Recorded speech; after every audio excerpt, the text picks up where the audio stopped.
হে দোস্ত, যে আপন কি হয়ে আছে বা দেখো বর্তমান ভয়ানক যুদ্ধ। আর এই যুদ্ধ ভারত আর পাকিস্তানের দ্বারা যুদ্ধ নহয়। এখন যুদ্ধ হয়েছে সিরিয়ার যুদ্ধ, ইরান আর ইসরায়েলের মাজত।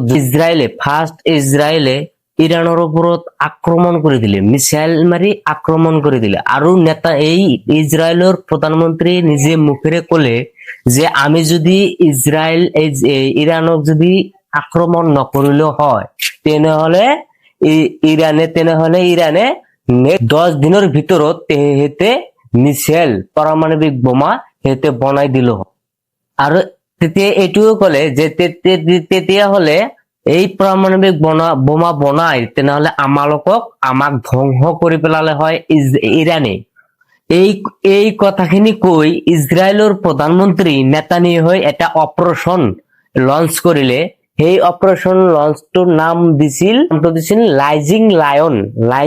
দুয়োখন দেশের হাজার হাজার মানুষের ঘর বাড়ি ধ্বংস হয়ে গেছে। দুয়োখন দেশরে, ইসরায়েলেরও আর ইরানেরও দুয়োখন দেশরে ঘর বাড়ি, হাজার হাজার মানুষের ঘর বাড়ি ধ্বংস হয়ে গেছে। আর এইটোৱে ভাবিব নহয়, কিন্তু ইসরায়েলে যেহেতু সিহঁতক মিসাইল মাৰি আক্ৰমণ কৰিলে, কিন্তু ইৰাণ অকল এলামেলা দেশ নহয়। আৰু ইৰাণৰ লগত বহুত পইচা আছে, সিহঁতৰ বহুত পইচা, ইৰাণৰ লগত বহুত পইচা আছে। আৰু সিহঁতৰ দেশত তেলৰ খনি, সিহঁতৰ দেশৰ পৰা বেলেগ বেলেগ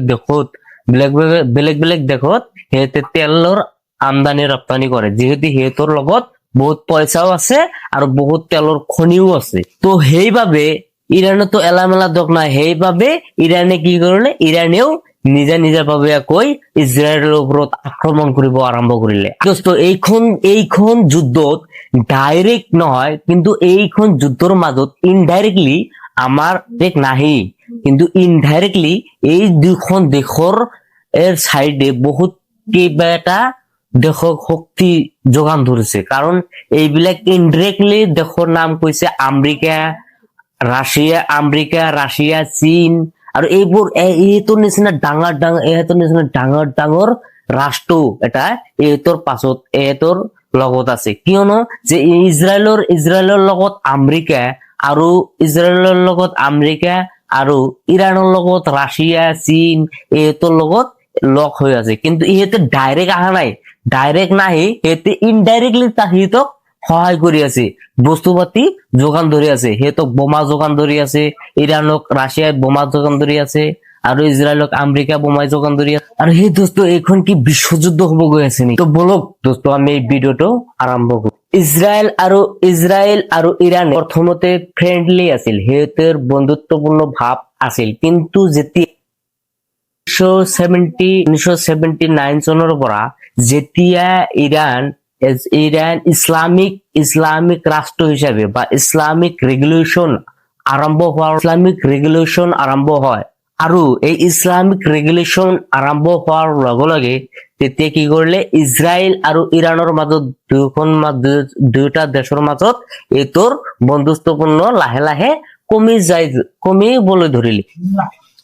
আৰু সেই দোস্ত, আপোনালোকে জানেনে যে ইজৰাইল আৰু ইৰাণৰ মাজত এই ধৰণৰ যুদ্ধ প্ৰায় হৈয়ে থাকে, মানে প্ৰায়। আৰু এই ইজৰাইলৰ মানুহতে ইজৰাইলৰ দেশতে এহেঁতৰ প্ৰত্যেকটা ঘৰতে এটাকৈ বাংকাৰ থাকে। আৰু এই বাংকাৰ মানে কি জানেনে? এই বাংকাৰটো হল যে যদি কিবা কিবি কাৰণত কিবা কিবি দেশৰ লগত কিবা কিবি যুদ্ধ হৈ থাকে, তেতিয়াহলে কিবা কিবি ঘটনা হোৱাৰ লগে লগে এই ইজৰাইলৰ মানুহখিনি এই বাংকাৰত সোমাই যায়। আৰু এই বাংকাৰত সোমাই যোৱাৰ লগে লগে মিছাইল বা যিকোনো বোমা তাত পৰিলে, কিন্তু এই ইজৰাইলে যিবিলাক মানুহ বাংকাৰত সোমাই যায়, এইটো একো কৰিব নোৱাৰে বা এইটোৰ। আৰু ইজৰাইলৰ প্ৰধানমন্ত্ৰী নিজে কলে যে আমি যদি ইৰাণৰ ওপৰত আক্ৰমণ নকৰো, তেনেহলে ইহঁতে 10 দিনৰ ভিতৰত ইহঁতে মিছাইল বোমা বনাই দিয়ে। ইৰাণে মিছাইল বোমা বনাই দিয়ে। তো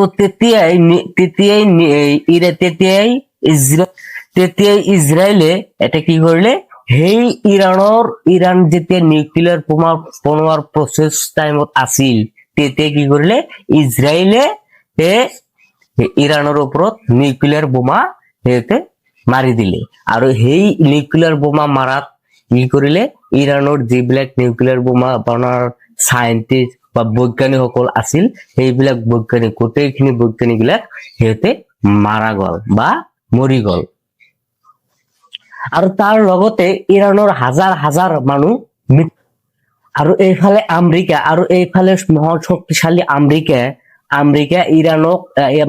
আমেৰিকাই ইৰাণক ধমকি দিছিল যে তহঁতে যদি এই নিউক্লিয়াৰ বোমাৰ যদি এটা এগ্ৰিমেন্ট নকৰা তেনেহলে আমিও তহঁতক আক্ৰমণ কৰিম বা আমিও ইজৰাইলৰ লগত লগ লাগি তহঁতৰ ওপৰত আক্ৰমণ কৰিবলৈ বাধ্য হ'ম আৰু দোস্ত নিউক্লিয়াৰ বোমাটো গোটেই দেশৰ লগতে আছে কিন্তু আমাৰ ভাৰতবৰ্ষৰ লগতো নিউক্লিয়াৰ বোমা আছে এই আমেৰিকাৰ লগতো নিউক্লিয়াৰ বোমা আছে ইজৰাইলৰ লগতো নিউক্লিয়াৰ বোমা আৰু এইতে ভাবিছে যে ইৰাণৰ লগত যদি নিউক্লিয়াৰ বোমা হয়